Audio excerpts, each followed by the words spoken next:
चित्तोडच्या बलशाली बाप्पा रावळने तर एकदा सिंधवरच उलट स्वारी करून मुसलमानांना सिंधमधून हुसकून देऊन तो प्रांत परत जिंकून घेतला होता. पुढे अरबांनी तो पुन्हा जिंकला, पण शेवटी सुमेर राजपुतांनी सिंधवर आपली राजसत्ता स्थापन केली.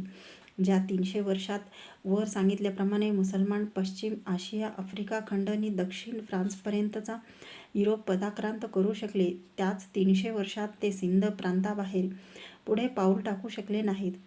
या एका गोष्टीवरूनच हिंदूंनी त्या 300 वर्षात केलेल्या चिकाटीच्या प्रतिकाराची यथार्थ कल्पना येईल.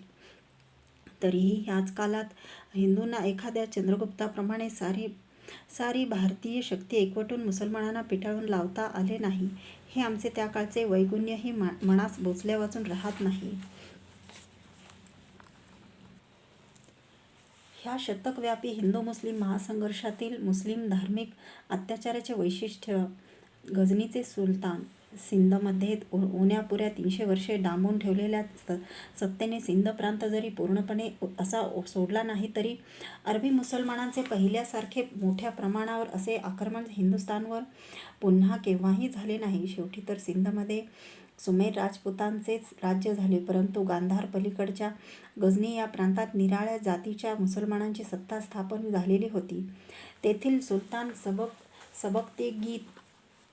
सबक्तगिन ह्याने गांधार्यातील त्यावेळी राज्य करीत असलेल्या हिंदू राज्यावर स्वारी करून त्या वायव्य दिशेने हिंदुस्थानात घुसण्याची जय्यत सिद्धता चालवली होती. पंजाब आणि गांधार ह्या प्रांतावर हुनांना पादाक्रांत केल्यावर हिंदुकुशपर्यंत हिंदूंचे स्वामित्व स्थापन झालेले होते आणि ब्राह्मणवंशीय राजसत्ता त्या प्रांतावर नांदत होती.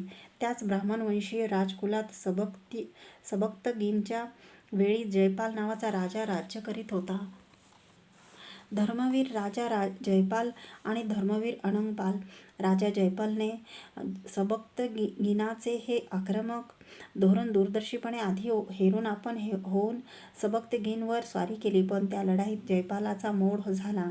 त्यायोगे उत्तेजन पावून सुलतान सबक्तगिन जयपालावर तुटून पडला. त्या मुसलमानी संकटाला पुन्हा पहिल्यापेक्षाही निकराने तोंड देता यावे, यासाठी राजा जयपालाने आजूबाजूच्या हिंदू राजांमध्ये मुसलमानांविरुद्ध चेव उत्पन्न करून त्या हिंदू राजांची एक संघटित आघाडी निर्मिली आणि गांधार प्रांतात चढाई करून आलेल्या सबक्तगिनशी निकराची लढाई दिली. परंतु तिथेही जयपालाचा पराभव झाला आणि गांधारसह त्या सिंधू पलीकडील व वायव्य प्रांतातील हिंदू राजसत्तेचा उच्छेद होऊन तो सारा प्रांत सुलतान सबक्तगिनने आपल्या गझनीच्या राज्यात जोडून टाकला. त्यानंतर थोड्याच दिवसात सुलतान सबक्तगिन मरण पावला आणि त्याचे गादीवर धर्मोन्मादात, हिंदुद्वेषात आणि पराक्रमातही शतपटीने कडवा आणि क्रूर असलेला त्याचा पुत्र सुलतान महमूद हा गझनीच्या गादीवर बसला. हाच होय तो भूतशिकन, मूर्तिभंजक अशी धर्मांध पदवी स्वतःच लावून घेणारा महमूद गझनी. त्याने राज्यावर येताच मुसलमानांचा त्यावेळचा सर्वश्रेष्ठ धर्माधीश आणि सत्ताधीश जो खलिफा त्याचे सम्मुख भरराज्या सभेत उठून प्रकट प्रतिज्ञा केली की साऱ्या हिंदुस्थानातील काफरांचा नायनाट करीन, तरच मी खरा सुलतान. आणि त्या प्रतिज्ञेप्रमाणेच लगेच त्याने सिंधू उतरून हिंदुस्थानावर स्वाऱ्या मागून स्वाऱ्या करण्याचा धुमधडाका चालविला. येथून म्हणजे न्यूनाधिक 1,000व्या सनापासून पुढे शतकानुशतके चालणाऱ्या हिंदू मुसलमानांच्या महायुद्धांना खरेखुरे तोंड लागले. आधीच 2 वेळा राजा जयपालाच्या नेतृत्वाखाली संयुक्त हिंदू सैन्याचा पराभव केल्यामुळे मुसलमानांच्या सैन्यात प्रबळ आत्मविश्वास उत्पन्न झालेला होता. उलटपक्षी वायव्य प्रांत हातातून गेल्यामुळे आता केवळ पंजाबवरच त्याचे स्वामित्व उरलेले होते. त्या राजा जयपालाने मागील 2 पराभवांनीही खचून न जाता मुसलमानाशी पुन्हा एकदा टक्कर देण्यासाठी प्रयत्नांची पराकाष्ठा करण्याचा खरा खऱ्या वीराला आणि राजाला शोभेल असा अढळ निर्धार केला.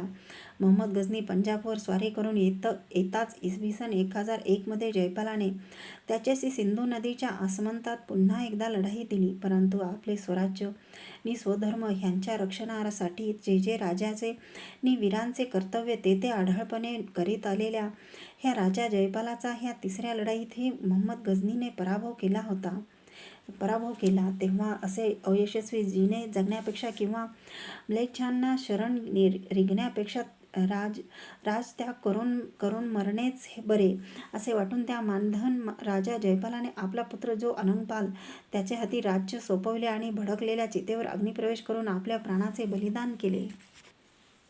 राजा अनंगपाल ह्यानेही सुलतान महम्मदाच्या आक्रमणास ताठरपणाने विरोध करण्याचे आपल्या शूर पित्याचे व्रत तसेच पुढे चालविले. इसवी सन 1006 महम्मदाने मुलतानवर स्वारी करण्यासाठी अनंगपालाच्या राज्यातून वाट मागितली, पण अनंगपालाने त्याची ती मागणी झिडकारली. तेव्हा महम्मदाने अनंगपालावर स्वारी केली. त्या लढाईतही अनंगपालाचा पराभव झाला. त्यास मागे हटावे लागले. पुढे महम्मद मुलतानकडे गेला आहे असे पाहून अनंगपालाने पुन्हा एकदा आजूबाजूच्या हिंदू राजांची स्वधर्म रक्षणासाठी एकजूट केली आणि सुलतान महम्मद इसवी सन 1008 अनंगपालावर पुनश्च चालून आला असता या संयुक्त हिंदू सैन्याने त्याच्याशी लढाई दिली. सिंधू नदीच्या आसपास ह्या दोन्ही सैन्याची गाठ पडली. ह्या युद्धात हिंदू इतक्या निकराने लढले की 2 प्रहरच्या संधीस मुस्लिम सैन्याचा व्यूह ढासळून ते अस्ताव्यस्त होऊन गेले. तेव्हा सुलतान महम्मद ही रण सोडून माघारी फिरू लागला. इतक्या त्यापूर्वी नि त्यानंतरही हिंदूंनी परशत्रूशी दिलेल्या अनेक लढायांची हिनकारक घटना आकस्मिकपणे हटकून घडत असे आणि तरीही जी टाळण्याचा आगाऊ सावधपणा हिंदूच्या ढिलाईने सहसा केलेले नसे तीच नेमकी घटना अकस्मात घडली. जळत्या बाणांच्या माऱ्यामुळे राजा अनंगपालाचा हत्ती हिंदूंच्या चढाईत भर रणात एकाएकी भडकला आणि तोंड फिरवून पळू लागला. त्यामुळे हिंदूंच्या सैन्यात गोंधळ उडाला. रणांगणात माघार घेत असलेल्या महम्मदाच्या ध्यानात ती गोष्ट येताच हिंदूंच्या मुळे अस्ताव्यस्त झालेल्या त्याच्या मुसलमानी सैन्यापैकी काही निवडक पथके तत्काळ समवेत घेऊन फळी बांधून पुन्हा एकदा त्याने हिंदू सैन्यावर निकराची चढाई केली. त्या शेवटच्या धुमश्चक्रीमुळे हिंदूचा पराभव झाला. तेव्हा मुसलमानांचीही पुष्कळ प्राणहानी झाली असल्यामुळे अनंगपालाचा पाठलाग करण्याच्या भरीस न पडता सुलतान महम्मद मिळाला तेवढा जय पदरात पाडून घेऊन गझनीस माघार गेला. परंतु राजा अनंगपालाचा नायनाट केल्यावाचून पंजाबात आपली मुस्लिम सत्ता प्रस्थापित होणे शक्य नाही हे उघड झाल्यामुळे 1.5 वर्षानंतर सुलतान महम्मद अनंगपालावर तिसऱ्यांदा चालून गेला. ह्यावेळी अनंगपालाला कोणीच सहाय्यक नव्हता. तरीही त्याच्या उरलेल्या एकनिष्ठ सैन्यासह त्याने महम्मदाशी लढाई दिली. त्याच रणधुमाळीत लढत असताना तो शूर हिंदू राजा अनंगपाल ठार मारला गेला.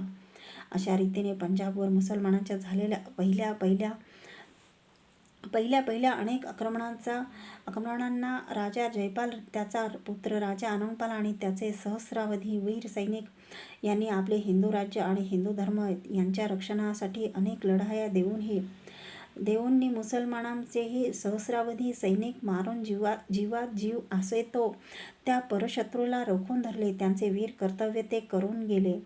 राजा अनंगपालाच्या मृत्यूनंतर वायव्य प्रांताप्रमाणेच सुलतान महम्मदाने पंजाब प्रांतालाही आपल्या गझनीच्या साम्राज्यासह इसवी सन 1010 ते आसपास जोडून टाकले. पंचनद प्रांतात हिंदूच्या राजसत्तेचे उच्चाटन होऊन मुसलमानांची राजसत्ता प्रथमच स्थापन झाली. हा विजय मिळताच सुलतान महम्मद ठाणेश्वर येथील हिंदूराजांवर आणि हिंदूंचे धर्मक्षेत्र गाजत असलेल्या मथुरा नगरावर लागोलाग चालून गेला. ही नगरे जिंकून मुसलमानांच्या प्रत्येक धर्मांध आक्रमणाचा जो ठराविक कार्यक्रम असे त्याप्रमाणे तेथील हिंदू मंदिरे पाडून व जाळून टाकून हिंदू स्त्री पुरुष नागरिकांचे करवे तितके शिरकाण करून शतावधी हिंदू स्त्रियांना पळवून नेऊन आणि अपार धनाची लूट घेऊन महम्मद पुन्हा गझनीत परत गेला.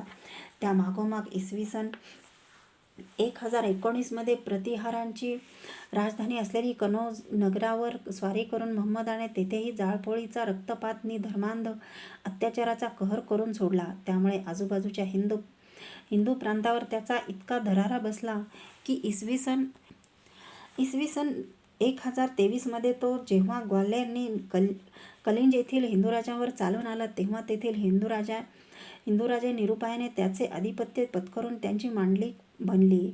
महम्मदाची सोमनाथावर स्वारी. त्यानंतर इसवी सन 1026 सुलतान महम्मदाची सौराष्ट्रातील सोमनाथ मंदिरावरील सर्वात अधिक गाजलेली स्वारी आली. त्यावेळी त्याने इतक्या प्रबळ सैन्यासह अगदी अटीतटीच्या घोषणा करून हिंदूंच्या त्या सुप्रसिद्ध मंदिरावर चाल केली होती की सौराष्ट्राच्या सीमेला भिडताच गुजरात सौराष्ट्रावर त्यावेळी राज्य करीत असलेला राजा भीम हा त्याच्या भीम नावालाही कलंकित करून एखाद्या भ्याडासारखा राज्य सोडून पळून गेला.